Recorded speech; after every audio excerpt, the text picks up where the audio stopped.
कोई पत्नी अपने पति की प्यारी कब होती है? जब वो संपूर्ण रूप से केवल और केवल अपने पति की रहे। और जिस दिन वो अपने पति को छोड़ करके अपने सुख के लिए पर पुरुष का आश्रय लेती है, उसी दिन से पति की नजरों में उससे अधिक छोटा संसार में दूसरा कोई नहीं होता। हम जिस भगवान की भक्ति करें उनके प्रति हमारा भाव अनन्य हो, न अन्य हो, अनन्य हो, इनके अलावा कोई दूसरा नहीं। स्त्रियां सिंदूर धारण करती है ना पति के नाम का, ऐसे ही भगवान के भक्त भी सिंदूर धारण करते हैं। ये जो देख रहे हो न तिलक, ये क्या है? हे प्रभु हम आपके हैं, और हे ठाकुर केवल आप ही हमारे हो, केवल आप ही हमारे हो। इस शब्द पर जोर दिया जा रहा है कि ठाकुर केवल और केवल आप ही हमारे हैं। बाकी ये जितने रिश्ते नाते हैं ये सब स्वार्थ रूपी रस्सी से बंधे हुए हैं, जो जकड़न देने वाले हैं, मुक्ति देने वाले नहीं हैं। अनन्यता हो, समर्पण हो, शरणागति हो।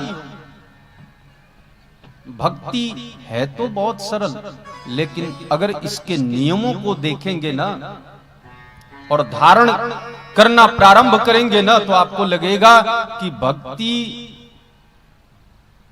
करनी तलवार की धार पर चलने के बराबर है।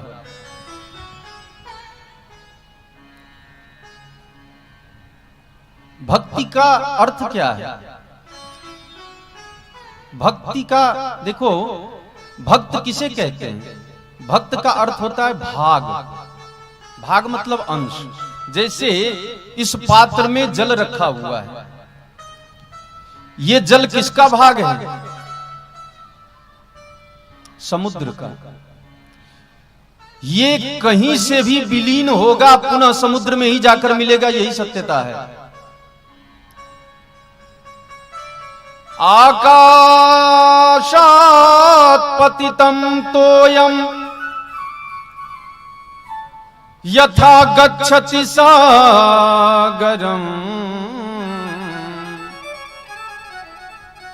सर्वदेव नमस्कारः केशवं प्रतिगच्छति। जैसे आकाश से बरसने वाला जल नदी के रूप में, तालाब के रूप में, झरने के रूप में भले ही अलग अलग स्रोतों में दिखाई पड़े, लेकिन उनका गंतव्य एकमात्र समुद्र होता है, वैसे ही हम चाहे जिस देवी देवता की आराधना करें, लेकिन हमारा हर प्रकार का नमस्कार केवल और केवल भगवान के ही चरणों में जाता है, केशव के ही चरणों में जाता है। तो क्यों ना हम भगवत शरणागति ग्रहण करें। भगवत शरणागति से बढ़कर के संसार में दूसरा कोई कल्याण का साधन नहीं है। ये बात मैं शास्त्रों के आधार पर, संतों के वचनों को प्रमाण मान करके कह रहा हूं कि संसार में जीवों के कल्याण का एकमात्र साधन है भगवत शरणागति, दूसरा कोई साधन नहीं।